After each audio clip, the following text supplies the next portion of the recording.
میں نے اپنی زندگی میں دین کی کتابیں مدرسے کے علماء سے پڑھی ہیں، گو کہ مدرسے میں داخل ہو کر پڑھنے کا موقع نہیں ملا۔ اب اس کی لمبی تفصیل ہے۔ بچپن میں مجھے بھائی نے مدرسے میں حفظ کے لیے داخل کروایا، تو میں نے پہلے 6 پارے مدرسے میں 2 مہینے کے اندر حفظ کر لیے۔ ذہین تھا، شوق بھی تھا، قاری صاحب میرے اوپر بڑے مہربان تھے، تو گرمی کی 2 مہینے کی چھٹیوں میں نے 6 پارے یاد کر لیے۔ جب چھٹیاں ختم ہوئی تو بھائی نے کہا کہ اسکول چلو۔ میں نے ضد کی کہ نہیں، میں تو مدرسے میں پڑھوں گا۔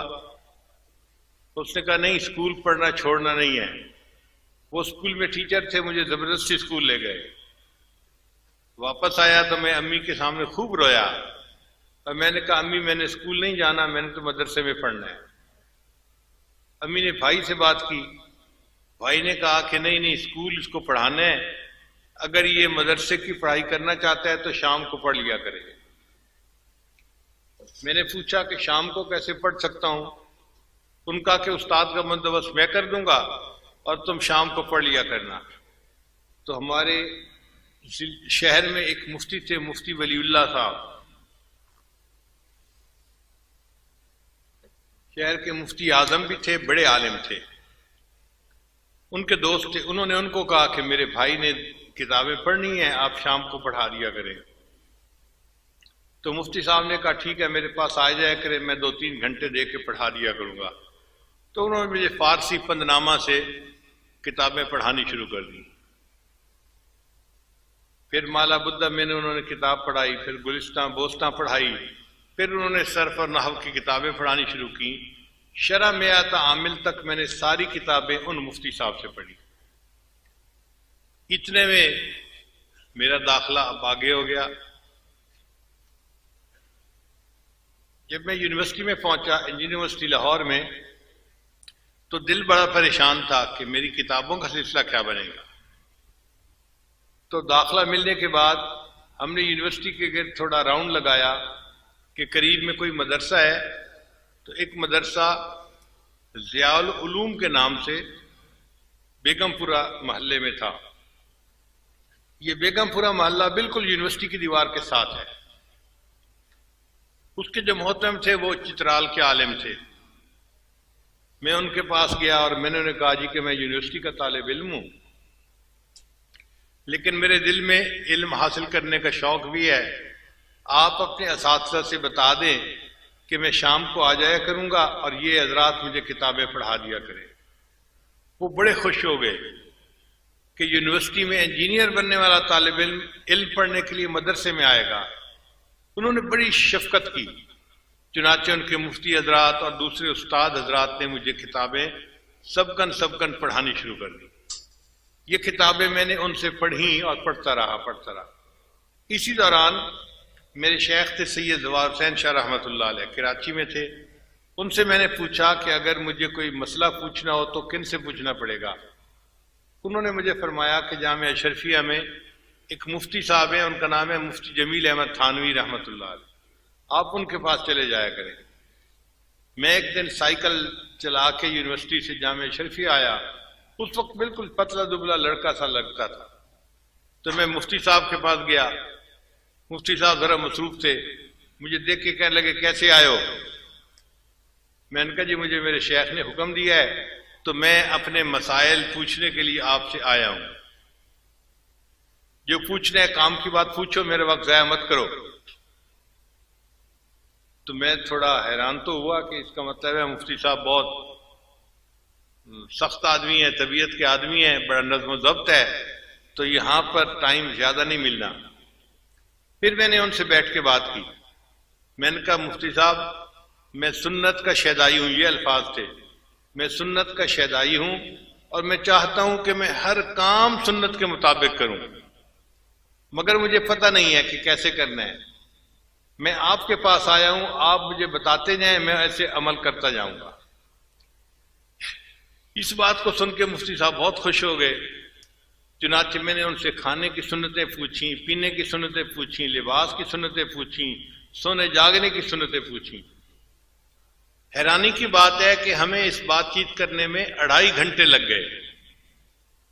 2.5 گھنٹے کے بعد مفتی صاحب نے ٹائم دیکھا اور فرمانے لگے بھائی بہت زیادہ وقت ہو گیا، مگر آپ نے بات ہی ایسی چھیڑی کہ میں بات کرتا رہا۔ اچھا آپ کو میرے پاس آنے کی اجازت ہے، جس وقت آپ چاہیں آپ آ جایا کریں اور دارالافتاء میں بیٹھ جایا کریں، میں آپ کو دیکھ لیا کروں گا تو میں اپنے کام سے فارغ ہو کے آپ کو بلا لیا کروں گا۔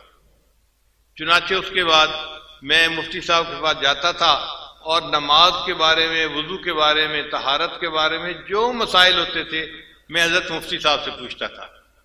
حضرت مفتی صاحب نے میرے اندر علماء دیوبند کی محبت بھری اور مجھے دیوبند علماء کا شیدا بنا دیا۔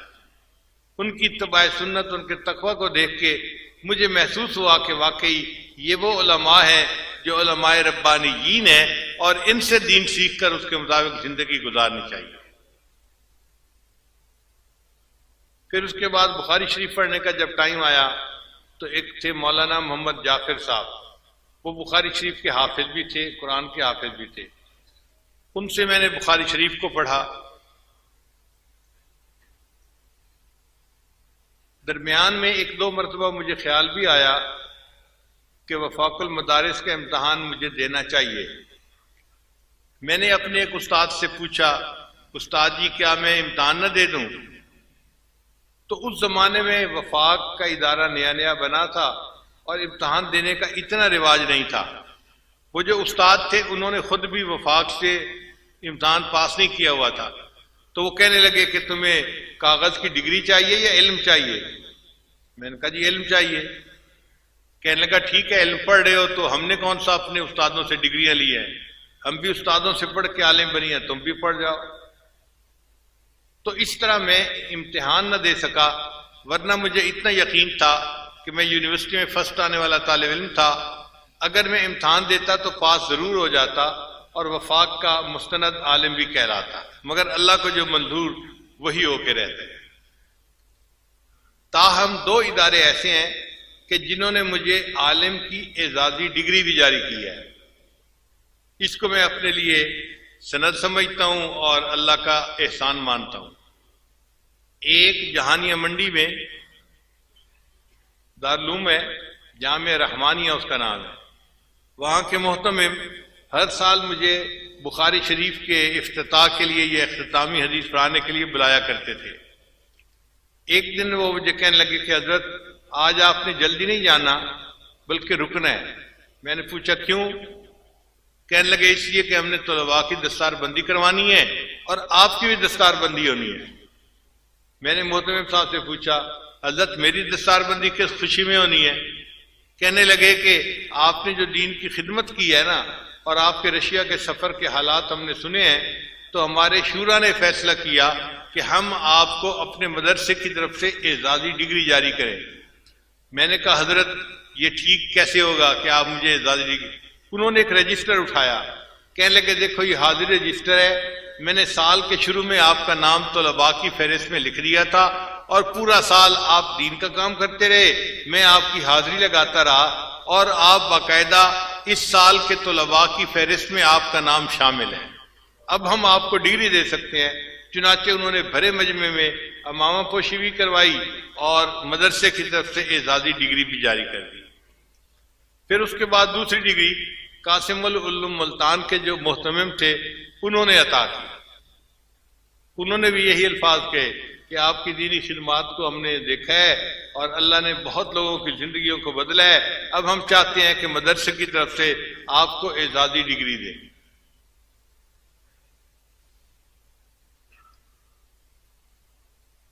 حدیث مبارکہ میں چند واسطے ایسے ہیں کہ جن کے ذریعے سے اس عاجز کو اللہ نے عالی سند عطا فرمائی۔ اب بات چلی پڑی ہے تو میں ذرا تفصیل بھی بتا دوں۔ مجھے دیوبند جانے کا موقع اللہ نے عطا فرمایا تو حضرت مولانا سالم قاسمی رحمۃ اللہ علیہ جو قاری طیب رحمۃ اللہ کے بیٹے تھے اور دارالعلوم دیوبند وقف کے محتمم تھے، انہوں نے اپنے گھر دعوت دی۔ ہم نے ان کے گھر میں کھانا کھایا تو مجھے کہنے لگے حضرت آپ میرے ساتھ آئیں. تو میں ان کے ساتھ اٹھ کے گیا. وہ مجھے ایک کمرے میں لے کر گئے اور ایک چارپائی کی طرف اشارہ کیا, حضرت اس کے اوپر بیٹھ جائے. میں بیٹھ گیا. پھر پوچھنے لگے حضرت آپ کو پتہ ہے میں نے اس چارپائی پہ آپ کو کیوں بٹھایا ہے؟ میں نے کہا جی مجھے تو نہیں پتا, میں ان پیروں میں سے نہیں ہوں جن کے گھوڑے اور بلیاں بھی علم غیب جانتے ہیں. تو ہنس پڑے. کہنے لگے اچھا میں آپ کو بتاتا ہوں کہ یہ چارپائی حضرت مولانا قاسم نانوتوی رحمۃ اللہ علیہ کی ہے اور یہ کمرہ بھی انہی کا ہے, اور میرا یہ دل چاہتا تھا اس کمرے میں اس چارپائی پر آپ کو بٹھا کر اجازت حدیث لوں. اب میری طرف سے آپ کو حدیث کی اجازت ہے. انہوں نے لکھی ہوئی سند بھی دے دی اور ان کی سند بھی کافی عالی تھی. اللہ نے مجھے یہ نعمت وہاں پر عطا فرما دی. دوسری حدیث کی عالی سند, اس کا بھی عجیب قصہ.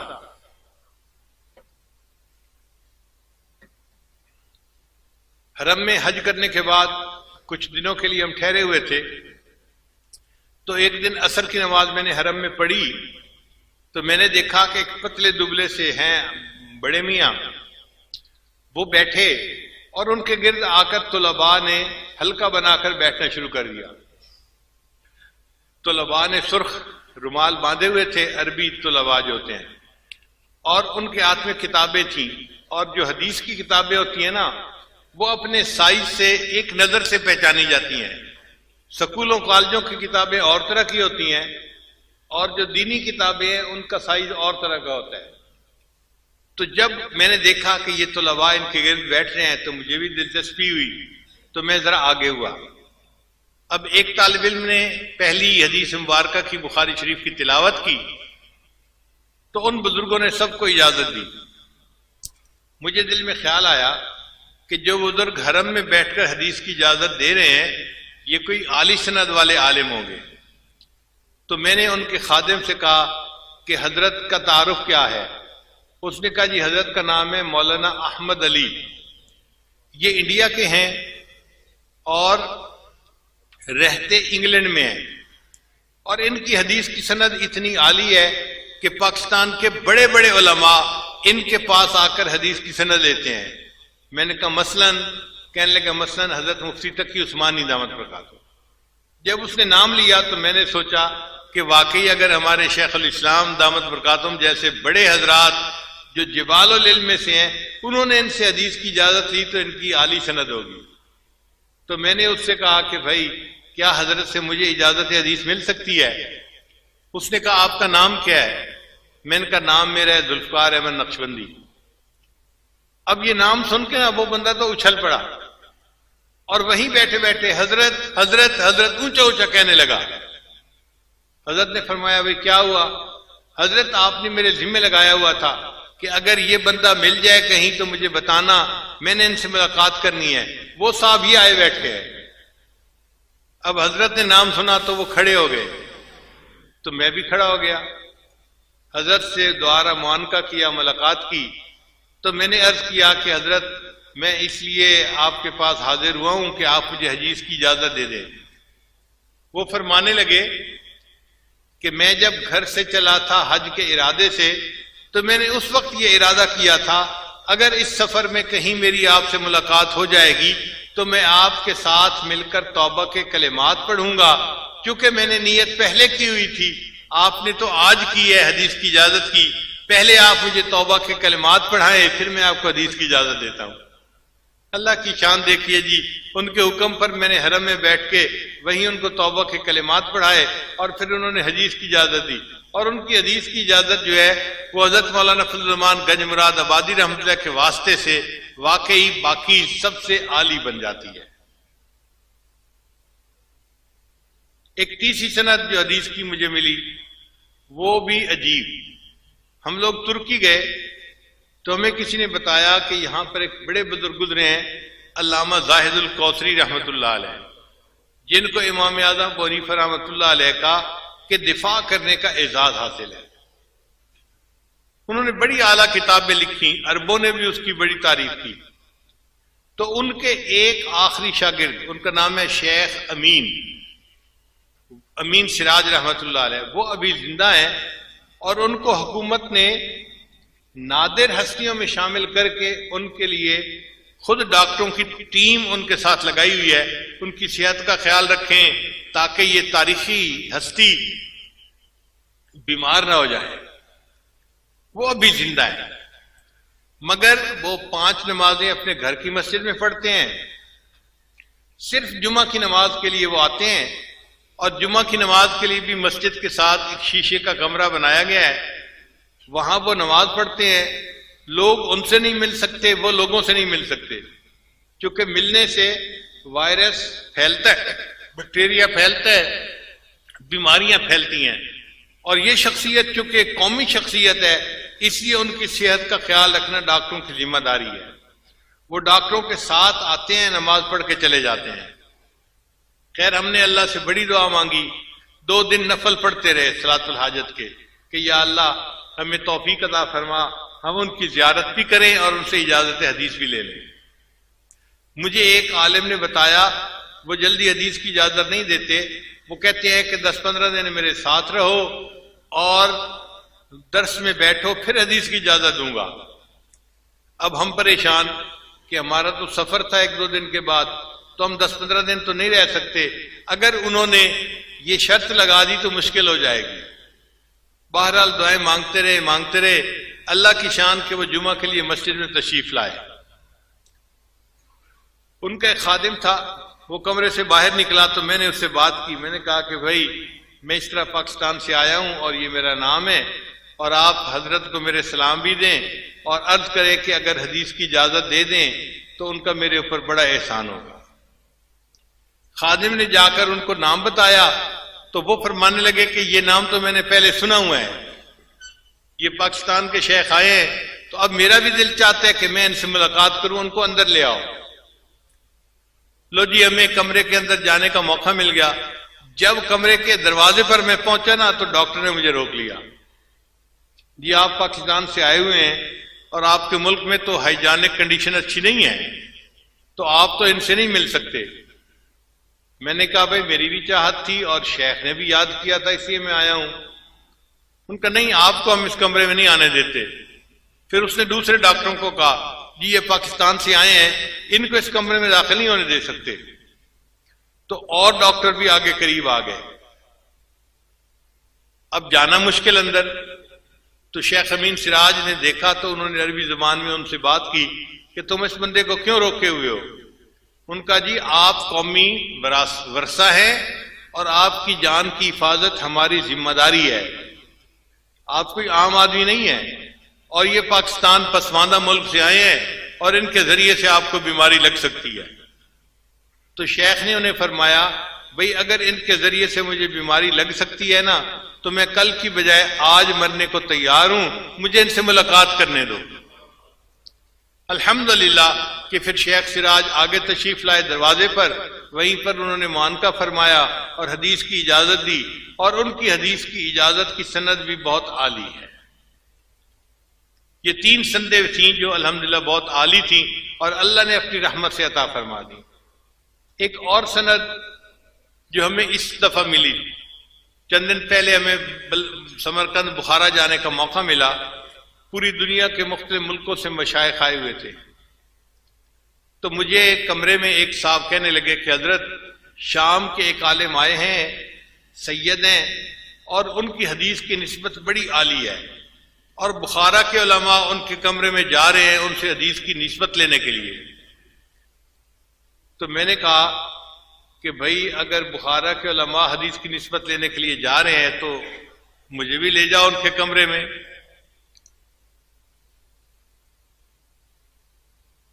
کہنے لگے جی کیسے؟ میں نے کہا ویل چیئر لے آؤ میں چلتا ہوں ان کے کمرے میں۔ جب میں نے کہا نا کہ ویل چیئر لے آؤ میں چلتا ہوں ان کے کمرے میں، تو ہمارے دوستوں میں سے ایک دوست بیٹھے ہوئے تھے، وہ کہنے لگے حضرت آپ نہ جائیں یہیں بیٹھے، میں آپ کو ایک بات بتاتا ہوں۔ میں نے پوچھا کیا؟ کہنے لگے عصر کی نماز کے بعد وہ شیخ مجھے ملے تھے اور انہیں مجھ سے کہا تھا کہ آپ شیخ ذوالفقار احمد نقشبندی کے خلیفہ ہیں، اگر مجھے ان کے پاس آنے کا کوئی وقت مل سکتا ہے تو آپ مجھے فون کر دینا، میں ان سے توبہ کے کلمات پڑھنے کے لیے آؤں گا۔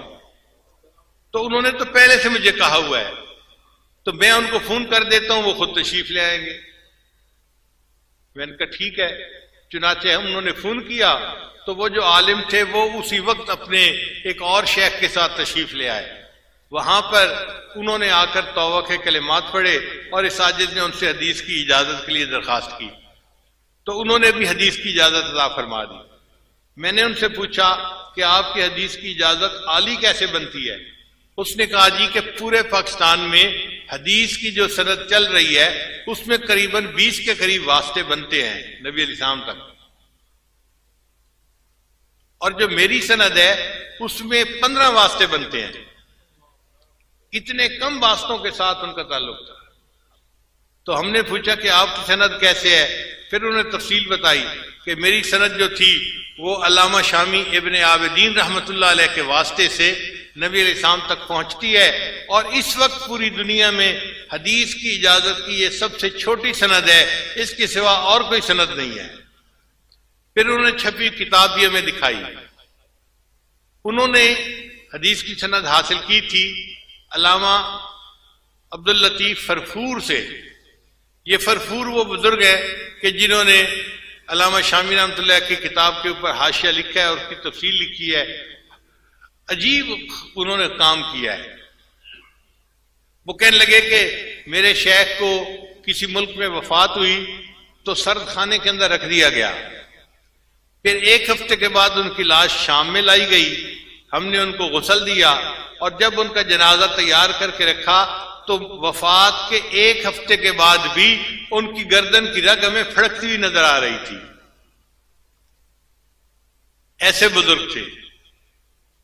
تو علامہ ابن عابدین رحمۃ اللہ علیہ کی جو یہ سند تھی یہ واقعی ایک عالی سند، ہم نے بعد میں پھر اس کی تحقیق بھی کی اور باقی سندوں کے ساتھ اس کو ملایا بھی صحیح۔ تو اللہ تعالیٰ کی یہ رحمت ہے کہ یہ ایک بہت عالی سند علامہ شامی رحمۃ اللہ کے واسطے سے اس عاجز کو حاصل ہوئی۔ اب ان تمام اساتذہ سے اس عاجز نے حدیث کی اجازت لی، آپ کے سامنے اس کی وضاحت کر دی۔ اللہ تعالیٰ ہمیں دین کی خدمت کے لیے قبول فرمائے۔ جتنے علماء ہیں، طلباء ہیں، عالمات ہیں یا طالبات ہیں، ان سب کو اس عاجز کی طرف سے حدیث پاک پڑھنے کی اجازت ہے۔ جی شیخ ظفر صاحب فرما رہے ہیں کہ 6 پارے تو مدرسے میں کیے تھے تو حفظ کے باقی پارے رہتے تھے۔ وہ پھر یونیورسٹی کے دوران میں نے الحمدللہ حفظ کے کام کو مکمل کر لیا، تو اللہ تعالیٰ نے حفظ کے اور علم کے کام کو یوں مکمل کرنے کی توفیق عطا فرما دی۔ حافظ صاحب فرما رہے ہیں کہ اس وقت توبہ کے کلمات ہم سب پڑھیں گے تاکہ اللہ ہماری دعائیں قبول کر لے، تو نیت کر لیجئے ہم پچھلے تمام گناہوں سے سچی پکی توبہ کر رہے ہیں اور آئندہ نیکوکاری کی زندگی گزارنے کا دل میں ارادہ کر رہے ہیں۔ الحمدللہ وکفا وسلام علی عبادہ الذین اصطفیٰ، اما بعد۔ یہ کلمات سچے دل کے ساتھ پیچھے پیچھے پڑھیے۔ بسم اللہ الرحمن الرحیم، لا الہ الا اللہ محمد الرسول اللہ، آمنت باللہ وملائکتہ وکتبہ ورسلہ والیوم الآخر والقدر خیرہ وشرہ من اللہ تعالی والبعث بعد الموت۔ آمنت باللہ کما ہوا باسمائہ وصفاتہ وقبلت جمیع احکامہ اقرار باللسان وتصدیق بالقلب۔ اشہد ان لا الہ الا اللہ واشہد ان محمدا عبدہ ورسولہ۔ استغفر اللہ ربی من کل ذنب واتوب الیہ برحمتک یا ارحم الراحمین۔ ان کلمات کو پڑھنے سے ہم تو بتائے آ چکے ہیں چند معمولات ہیں جن کو باقاعدگی سے کریں گے تو اللہ تعالیٰ دل کو منور کریں گے۔ پہلا عمل 100 مرتبہ استغفار صبح و شام پڑھنا، دوسرا عمل 100 مرتبہ درود شریف صبح و شام پڑھنا، تیسرا عمل قرآن مجید کی تلاوت روزانہ کرنا، چوتھا عمل چلتے پھرتے ہر وقت دل میں اللہ کو یاد کرنا، اور پانچواں عمل صبح و شام 10-15 منٹ کے لیے مراقبہ کرنا۔ مراقبے کا طریقہ بہت آسان ہے، اللہ کی طرف لو لگا کے آنکھیں بند کر کے آپ بیٹھ جایا کریں اور یہ محسوس کیا کریں کہ اللہ کی رحمت آ رہی ہے، دل میں سما رہی ہے، ظلمت اور سیاہی دور ہو رہی ہے، اور ہمارا دل اللہ اللہ اللہ